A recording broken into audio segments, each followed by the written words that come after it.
It's great to be back in Bucharest. This is the town where I first learned how to ride my brother's bicycle on Tristiana Street.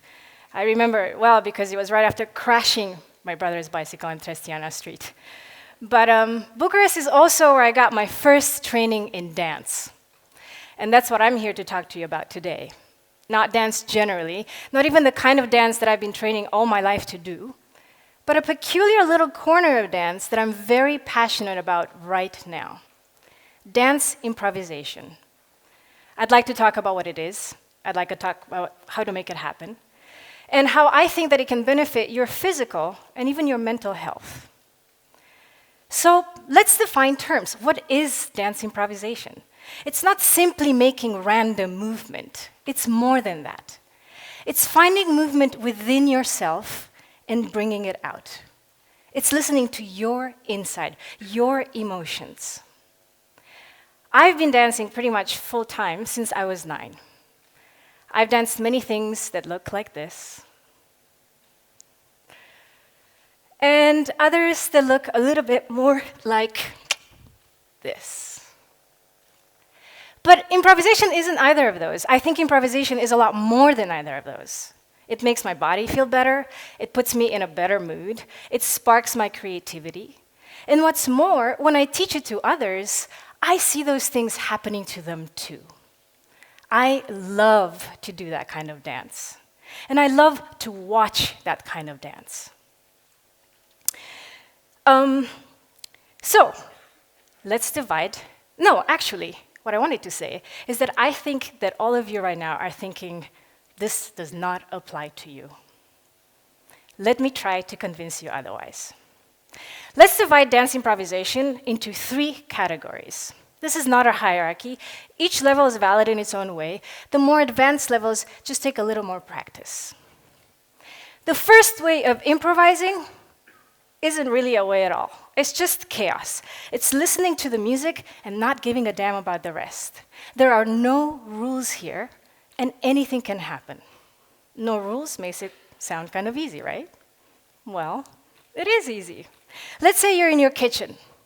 Put on your favorite song and just start moving. Instead of just standing there while your pasta's cooking, you could move your body. You could go fast, you could go slow, you could throw a push-up in there, a couple of karate chops, you could jump, you could turn, you could kick, you could stand on one leg, but above all, just enjoy moving. Right about now, yet again, I can tell that many of you are still asking yourselves, but why? Why should I just not stand like a statue or go back to bed or pull my hair out? Here's why. Moving connects you to yourself, and the connection is powerful. And it lets in a little wildness.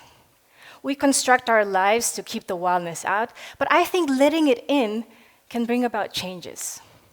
Now, of course, you can let in a lot of wild and dance around your kitchen until it burns down to ashes. But I'd be happy if some of you only try this once. Because this isn't about training. It's about noticing something. This is about making friends with chaos. There's value in letting go. How is this way of moving special? Why is this different than going to the gym and doing an exercise program? Because this isn't a program. The movements that come out of you may surprise you, and they should surprise you. I've watched people do this in my classes and seen them have the best time. I've seen them enjoy moving. I've seen them enjoy sweating. I've seen them feel free because they're agents of a wonderful chaos.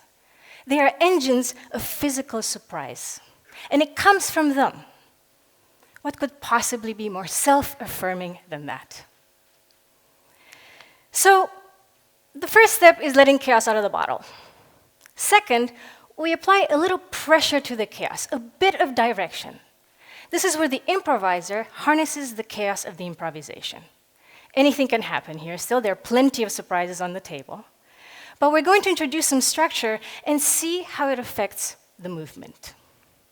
So what kind of structure can we introduce? How about expansion?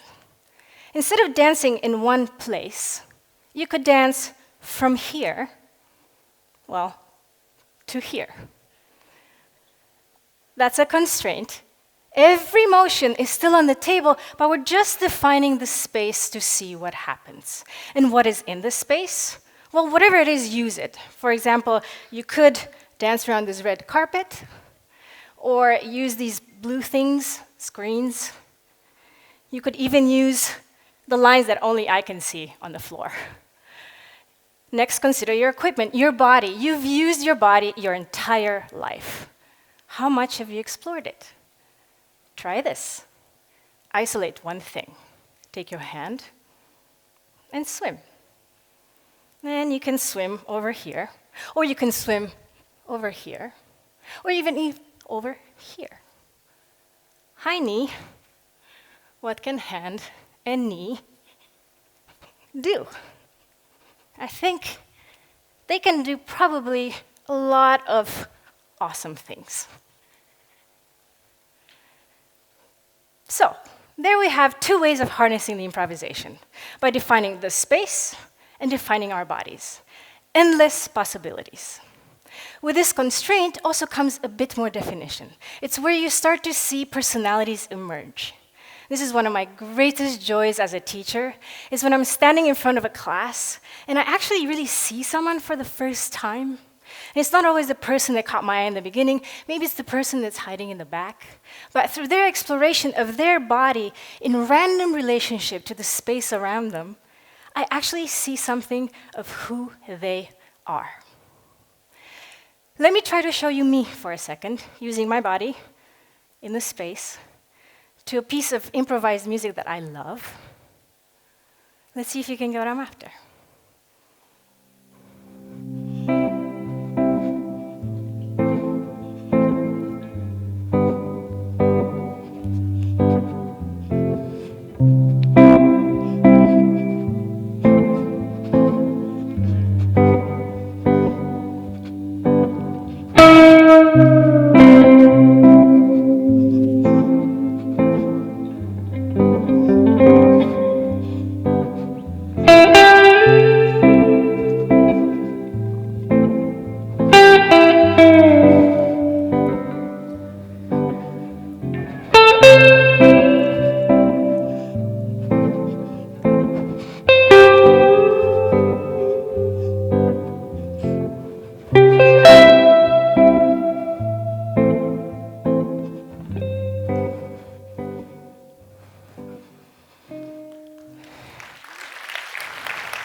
So,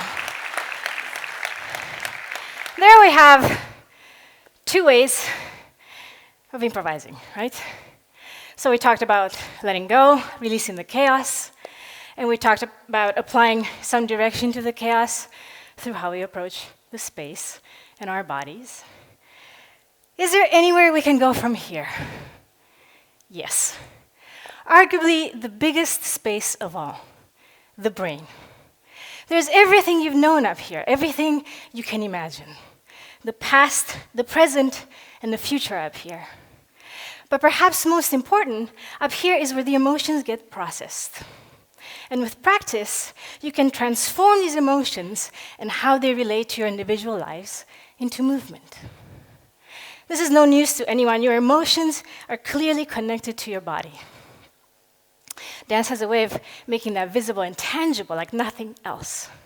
In fact, this is something that we can try in our seats. Don't panic, I won't make you dance. But, and just watch out for your friends. Let's just try this. It's nice and easy. And then let's try this. Yeah, thank you. These are two very different motions, but they also have very different emotions. Letting in this emotional dimension, you can begin to create a more detailed map of yourself and then begin to explore this territory. The art of this is channeling these emotions into expressive movement in real time. When I'm deep in this exercise, I see new rhythms and I see new patterns. This is dance telling me who I am. And with practice, anyone can do this at this level. You just have to have the courage to let the chaos out, have some tools to give it some direction, and the openness to access and listen to the deeper parts of yourself. These are my discoveries as a dancer and as a teacher. There are these rare, interesting, beautiful moments when the mind and the body seem to be fully in sync with one another.